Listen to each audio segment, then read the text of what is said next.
it going, guys? It's your boy JoJo's Whips back with another video, and on today's video I'm going to be doing a review on my Tesla Model S Plaid. I've owned it for about 5 months, and I've put about 13,000 miles on it. So yeah, we're just gonna get right into it. The car is obviously black. I blacked it all out. I had the front emblem painted black. I got all the tint done. I have 22-inch Vossens front and rear. The car is lowered on intuitive lowering links, front and rear. And then I also have intuitive rear camber arms, so we can get that perfect alignment in, especially with these nice custom wheels. And yes, guys, I know the car is filthy. And also, I do know the door is open. I have it like that, so you can get more lighting out here. But yeah, the car is filthy. I had it like this. I was gonna clean it for the video, but I was like, I think it's good to have it clean, just so you can do a true owner's review on the car. And but yeah, we'll get right into it. The interior, just like any other Model S, well, newer Model S. This has the black interior, as you can see. I had the steering wheel changed out because it did have the yoke, which I was not a fan of. You got the nice big screen. You get some carbon fiber all over. You get some hidden compartments in there, under here as well. There's a lot of storage in this car. There's storage in here.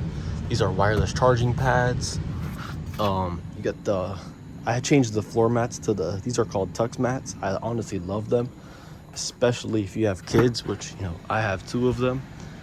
And one of the biggest things I love about the car, which what really sold me, was the SPAC screen back here. So if you have kids, they could watch Netflix, Disney Plus, Twitch, etc. They can pretty much just watch anything they want in the rear. Get the whole panoramic roof, as you guys can tell. And then this is all suede, so this is all suede. It's actually very roomy as well. It doesn't look that roomy, but I actually had the seats pushed back quite a bit because I was doing a little bit of cleaning in here, since the car does get used on a daily basis. You see, and I got the Plaid badge, Plaid emblem in black. Let's see. Trunk space is there's a lot of trunk space, and if you need more trunk space, you could just fold your seats down. And then, oh yeah, I'll show you guys that too. And if you guys have guests in the back seat, there's a little clicker back here. You can just push this down, and then you have a rear center console, which one I gotta move. Car seat right there. And which is really cool for your passengers in the rear. These are actually charging wireless chargers for their phones as well. So that's a big plus. I'll put it back up because I can't really have it down too much unless I have the seats out and I have my friends with me in the car. But yeah, you get plenty of space. You have a compartment here. You get a nice big compartment in there as well. And then you also have the seat fold downs as here as well if you can't reach up there. And literally all this is wrapped in suede. Well, up here, which is pretty cool. When I saw that, I was like, wow, they actually had all this suede too. But yeah, the car looks great. That's the biggest thing with these kind of cars, as far as EVs, is that there's not very much you could do with them. Like, after you lower them, put some wheels on, you could obviously put a wrap on them, but besides for that, there's not really much else to them. As far as the interior goes, it's pretty nice inside. I would say, as far as durability and how much I like it and everything, I'd give it maybe an 8 out of 10, because there's some panels that aren't aligned correctly, which I would say that side, so there's like a little bit of a gap, but that's just how things are in today's day and age, especially with pandemic built cars. I feel like, because I know a couple of buddies that have some new cars that are a couple of Chevys and BMWs, and they have little things like that. But you can't complain about everything. But the car looks phenomenal. It drives phenomenal. I'll show you guys that as well. So let's get on into the car so I can show you guys some of the performance features and all of that fun stuff. And just like that, guys, we are in the car now. I have my location set to Mars, so nobody can get my location. But yeah, you know, pretty much you just control everything from the screen: pedals, chill, sport, plaid, drag strip mode, track mode. And, you know, you could just change a bunch of other little settings. I mean, pretty much everything's customizable. I do have the car in medium right now because you know, the road I'm going down, it's, you know, the wheel fitment is really tight, so I try to put the car in medium, as you know, through areas that I'm not 100% sure are gonna clear. So but yeah, there's a lot of info on here. And then, you know, the last charge I did, so I did from 62% to full battery was $12.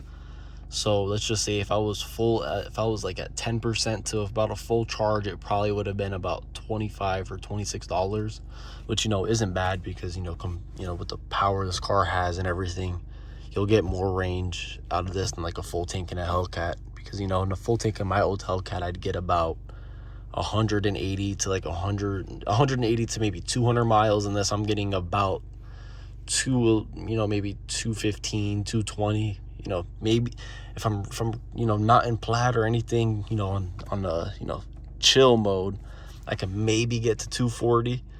But besides for that, the car is great. You know, that's what you have to compare it to. You know, the car has 1,000 horsepower and over 1,000 foot-pound of torque. So, you know, when people start complaining about the range and everything, you know, you have to compare it to, you know, what if a Hellcat had 1,000 horsepower and, you know, driving on a day-to-day basis, you know,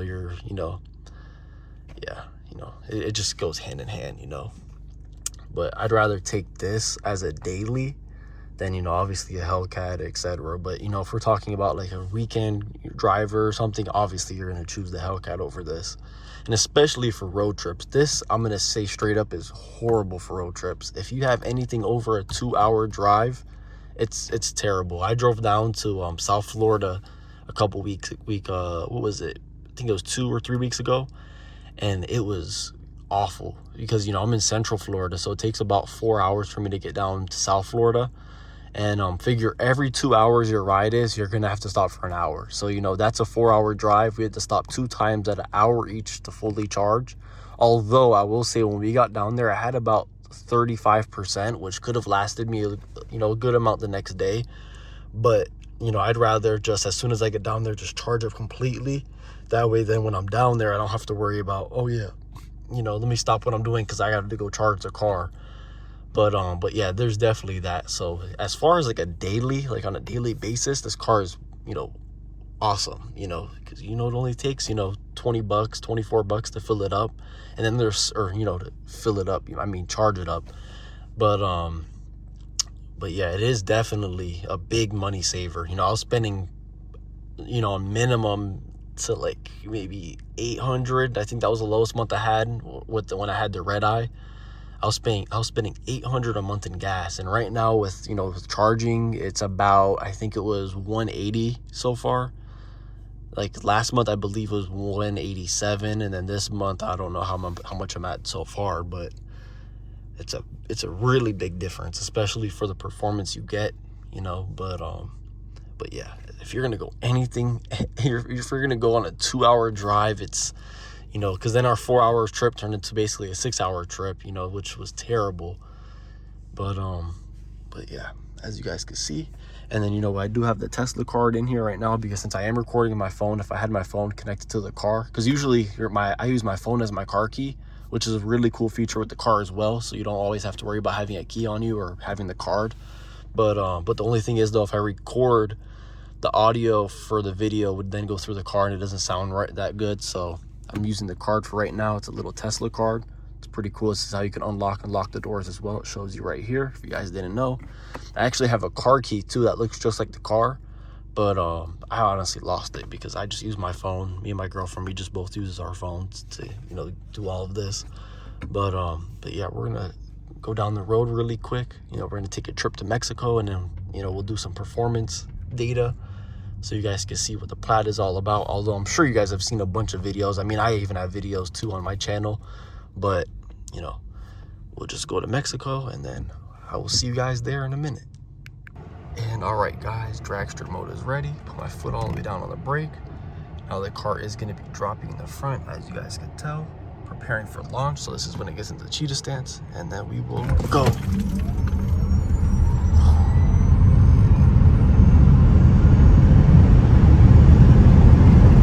Guys, now we will do it from a 50 roll. We get up there a little bit. Go.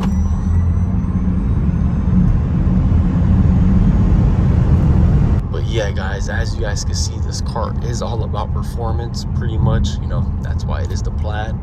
But if you guys do have a family, or you know, you'd like to spend time with friends sometimes, or family, you know, this is definitely a really fun car to have. You know, obviously you don't drive like this with the kids in the car. You know, you only do this by yourself, or you know, or with wifey, or you know, with a friend. But yeah, so I'm gonna go back into America right now. You know, we're about to come up on the border, because you know, we are in Mexico. And then when we get back to my house, I will conclude the video with my overall thoughts and everything of the car. So I'll see you guys in a minute. And just like that, guys, we are back at the house, and you guys can tell that the car is very high right now, because it is in a very high mode, which I call monster truck mode. So this is what the car does look like when I put it up real high for, you know, bumps or potholes. And it actually airs up pretty quick. So, you know, if I see something in the road, by the time I usually hit the button, it'll usually start pulling up quite a bit. It won't be probably this high by that time, but and then, you know, the other really cool thing with this car too is any location that you raise the car at, it saves it in the GPS. So when you get to near that, once you get within like maybe 100 feet of that location, the car will already start rising. So then when you get past that location, it's already at its maximum height, and then it'll stay like that for about another 100, you know, maybe 100, 150 feet. But yeah, that's gonna conclude today's video. If I had to rate the car out of a 1 out of 10, I would probably rate it about at an 8 out of 10. Honestly, as far as a daily driver, I love it. You know, I've saved a bunch of money from not filling up with gas, when, you know, at the same time, yeah, you know, you do got to sit at the charger for an hour. You know, I mean, well, actually, let me take that back. So you don't really necessarily need to charge for an hour, because anywhere from like 20 to 80%, it takes about 25 to 30 minutes. But if you wanted to do like a full charge, it takes about an hour, which they say it's not the best thing to do unless you're actually going to be driving nonstop to fully charge the car. Because from about 90 to 100%, it takes about like 20 minutes to charge up from that difference. But then from like 20 to 80, it takes like 25 minutes. But that last like 10, 15, like between 10 to 15%, that last 10 to 15%, it takes the longest. But from what I understand, they say that it's not the best to do it like that on a daily basis. You know, if you're gonna, you know, daily the car, it shows you actually on the screen. I'll just show you guys really quick what I mean, just so people could get an understanding where I'm coming from.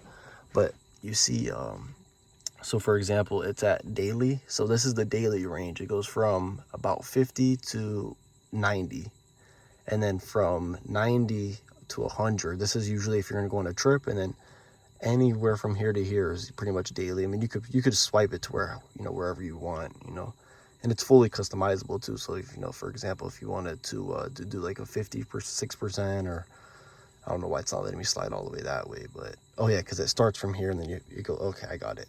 I never knew that. I thought I was able to slide it back there, but yeah, that's what I mean, guys. So technically, you know, if you just keep it at 90, it takes about 30 minutes, 35 minutes max, depending on what charger you're at. You know, 30 minutes if you're at a fast charger. But yeah, it's really not bad, you know. And then, you know, the amount of money you're saving too, and you know, the range, trust me, the range is plenty, especially for a car with over 1,000 horsepower and over 1,000 foot-pound of torque. When you compare it to other cars with that much power, you know, you're going to be getting less miles per gallon, and you know, your car's probably not going to be that dailyable, you know. But yeah, I mean, don't get me wrong. I've seen a few, you know, 1,000 horsepower cars that, you know, they can do some daily commutes, but you know, it takes a lot to get a 1,000 horsepower car dailyable. But yeah, that's my rating on the car, is an 8 out of 10. As a daily driver, it's the best. You know, usually it looks really good too. You know, obviously right now, like I said earlier in the video, the car is very dirty right now. And I just wanted to prove it to you guys, to show you guys I truly drive this car. And, you know, I obviously baby it, but, you know, I've been real busy this week. And, but yeah, so if you do go on a road trip, I'm gonna tell you guys again, road trips in this car, don't get me wrong, the interior is very comfortable, very roomy, but you know, that charging, that's what kills you. Is when a full charge, it sucks traveling, because then you have to add another hour for every 2 hours. So it's a 4-hour drive, you're gonna have to charge up for about 2 hours. If it's a 6-hour drive, you're gonna have to charge up for 3 hours, you know, an hour every 2 hours. But besides for that, it is a wonderful car. Although I will say to you guys now, the car probably won't be on the channel within the next 2 to 3 months, because we have a real big project coming on the channel, which actually turns out to be my dream car, and it is a classic car. It is it's in the 70s. That's one thing I'll say, because you know, it is going to be a surprise for you guys, so you guys definitely got to tune in, and that's going to be a whole build, as you know. But you know, first I gotta, because this is a temporary address I'm staying at. It's at a family member's address that we're staying at temporarily, because our house isn't done being built, but we did sell our old house where my videos used to be taking place at. But as soon as we get into the new house, I'm gonna get a whole garage. I'm gonna get a car lift in there and everything, and then maybe we could do a garage video of me setting it all up and then how it comes out, and then we will start the other big build. But you know, I'm gonna have to probably let this go and maybe get something a little bit cheaper so I can free some funds up for the other build, because the other build's gonna be pretty expensive. You know, it's not all gonna happen at once, but I plan on doing most of the build myself. But pretty much, think about it, the value of this car is probably what's going to be going into the other car. But obviously it won't be nothing overnight. You know, I don't got money like that, but you know, it'll slowly build up into that. But definitely, guys, tune in. I should be dropping a video of what it is within the next week, or maybe even this week. But yeah, guys, just tune in for that. And then I will give you guys one hint. Actually, it is a 70 Chevy. That's all I'll say. And it's my dream car. But I hope you guys enjoyed today's video. Please like, comment, and subscribe. This is JoJo's Whips, and I'm out.